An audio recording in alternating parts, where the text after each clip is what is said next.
Welcome back to the Wolfpack News. I'm Dylan Marcia. And I'm Austin Cantrell. This week we got a special look at National Honor Society, a walkthrough of a forensics lab, And an exclusive look at the new writing club here at North. All that and more is coming up in just 20 seconds.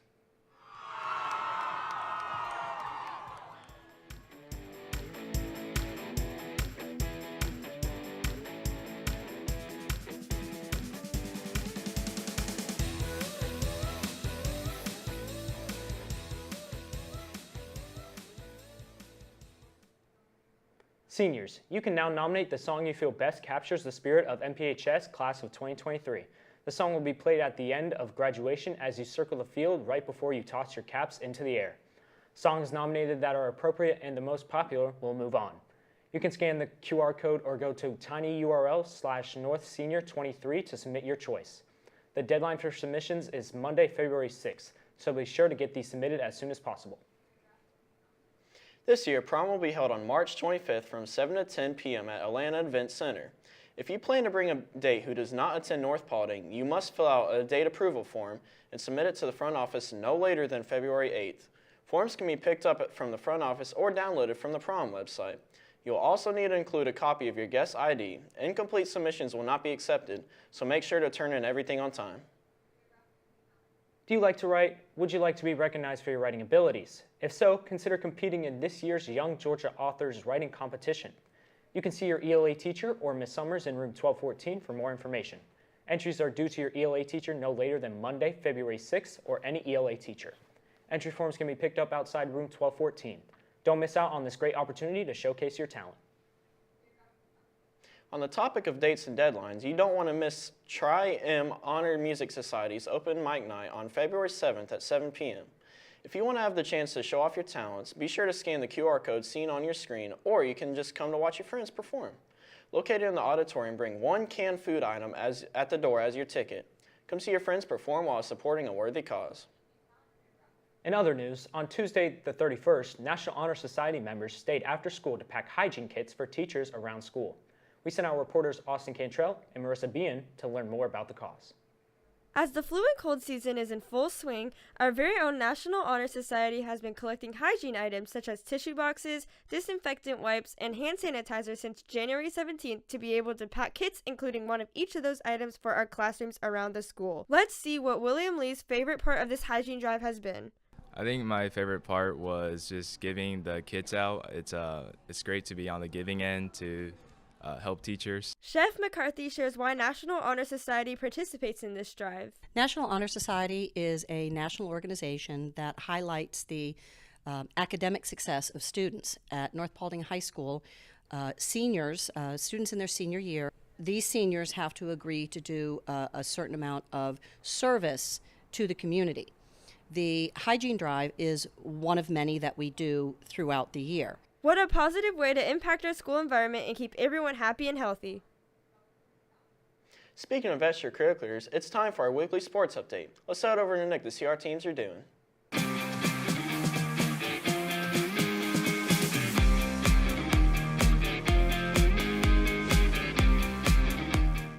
Welcome back to In the Den. I'm your host, Nicholas Vaughn, and today I have once again gathered a fantastic results by our sports team.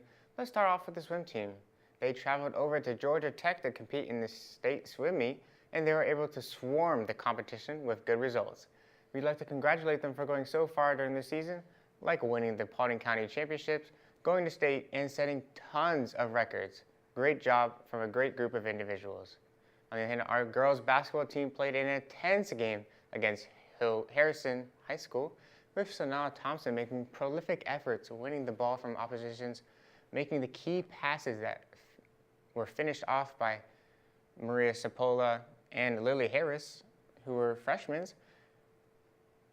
Lily is a freshman, and Maria Sapola is a junior, who are knocking down threes and blocking shots and creating opportunities for players like senior Jada Jackson, who does Euro steps all around the court and knocks down buzzer beater shots to win the game, which sends the crowd crazy.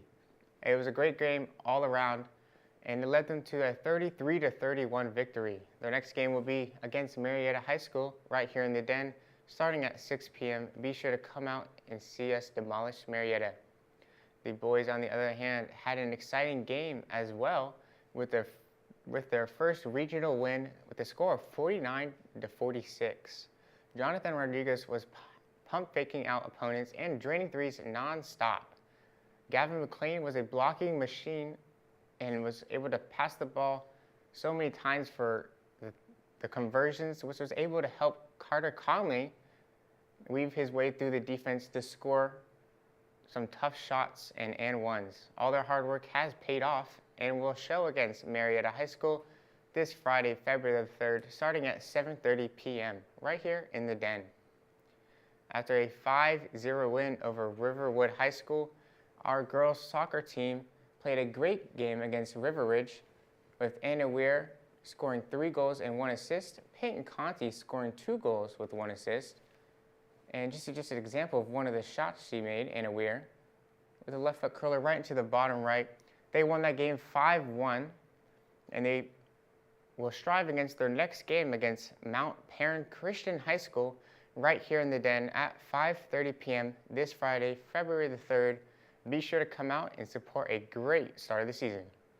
The boys, on the other hand, had a scrimmage against North Cobb Christian High School, which they won 2-0 with Santi Ortega scoring a left foot curler and Scott Osborne scoring a penalty kick. They will play their first game against Mount Perrin Christian High School right here in the Den at 7:30 p.m. this Friday, February the 3rd. Be sure to come out and support our first game of the season. The baseball team has been practicing really hard for the past couple of weeks for their first game of the season, which will be a blue versus gray scrimmage. It will be held at Lake Point this Friday, February the 3rd, starting at 5 p.m. Be sure to come out and watch the start of a new year.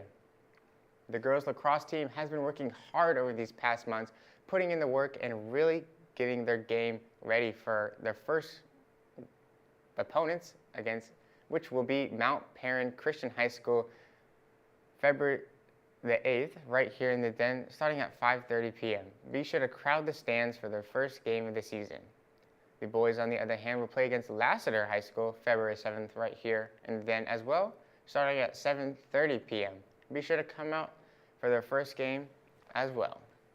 Thank you for watching. Now back to you, Austin.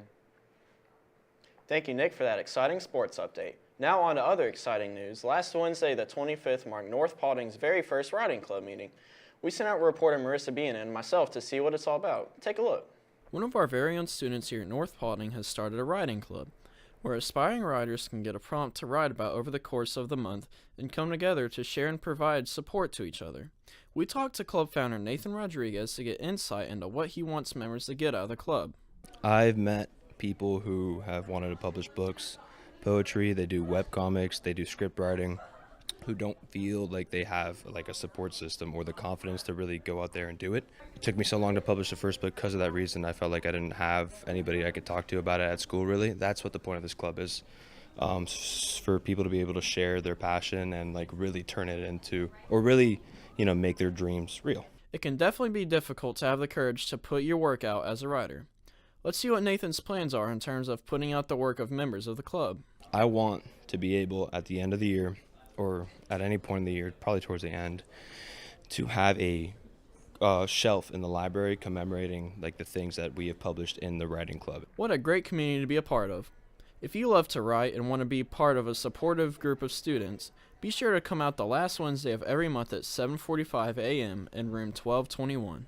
Man, I'm not gonna lie, that Duncan looked pretty good. If that's not a good reason to join, I don't know what is. But for real, if you're an aspiring writer, be sure to check out our brand new writing club. In other news, it's time for an exciting walkthrough of Miss Watkins' third block forensics class. We sent our reporter, Marissa Bean, to get an inside look of their criminal investigation lab. Let's see how it went. What's up, Wolfpack? I'm Marissa Vian, and today we're going to be following forensics class as they do a lab about criminal investigation. What exactly are the students doing at the stations around the school, and what are they learning from this lab? Okay, so this lab is basically a chain of custody lab where they practice collecting evidence and then properly placing it in the appropriate evidence bags. They're picking up trace evidence like dirt and hair and things that I have planted in these locations, and then sort of applying the low cards exchange principle which just means that wherever anybody goes, then they're going to leave some sort of a trace and then take something with them. So they have to compare what they find in these locations to a mystery sock that I'm going to give them, and they have to determine which location this sock has it been. What evidence did you find in the elevator? So on this card, we've got a few pieces of lint, a small strand of hair, and a few specks of dust. So one of the possible murder locations was in the main entrance of, the high school, and we're taking trace evidence on the carpet to see where they walk, so we could pick up like hair, carpet fibers, which could link the suspects' like feet or socks to their feet or socks to find them. So what did you guys find at the flagpole station, and what does it mean to the lab? Found a Band-Aid, and yeah, it means a lot to the lab. It means that we can find out the crime. Well, that's all we have for the forensics lab walkthrough. Thanks for watching, and thank you to everyone who participated. Now, back to you. Thanks for that special look, Marissa. Since y'all are investigating so hard, let's investigate what Mason was eating for lunch. What's Gibby thinking about? This week, I decided to choose Taco Bell because I like their cinnamon delights, and that's about it. This week, I think Mason got Taco Bell. It's just that type of day. This week for Mason's lunch, I'm guessing Dunkin' because when I came into the newsroom today, there was Dunkin' on the desk. This week, I think Mason got Arby's. And I think this because when they were out, they went to Dunkin', and Arby's is like right next to Dunkin', so it just kind of makes sense. Cielo Blue. Welp, the king has returned. And speaking of kings, Mason got Burger King because eat like a king who's on a budget. 3 tasty options, fries, drink, and nuggets, all for $5. Wait, that can't be right. Just confirm that that's the real price at BK. Have it your way. You rule. Since I'm new to this, I think I'll let the student body decide my guess. Mason, take it. That's a great idea, Caleb. What do you think I had for lunch this week? You've had Zaxby's a lot of times, so I'm going Zaxby's. So last time I watched the news, you got Dairy Queen. So I'm guessing Dairy Queen. Dairy Queen? Okay. Cielo Blue. Definitely got Moe's. Honestly, Moe's. Popeyes. Popeyes. Great choices. I've been doing my research a little bit. So I know you like Dairy Queen, you like Taco Bell. So it's definitely got to be something fast food. You could probably throw McDonald's in there as well. I'm gonna have to say Taco Bell. I'm gonna go Wendy's. I'm gonna go Taco Bell. I think he got a Publix sub with chicken, cheddar cheese, ranch, and pickles on it. So for this week's edition of What's Mason Eating for Lunch, I decided to get Subway, and the reason behind it is I haven't had Subway in a long time, and I thought it'd be a good switch.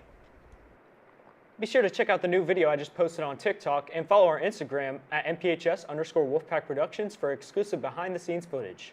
Also subscribe to North Paulding's YouTube page to get notified when we go live. Well, that's all we have for you this week. Be sure to tune in next week for our special Valentine's show. And as always, that's a wrap, Wolfpack.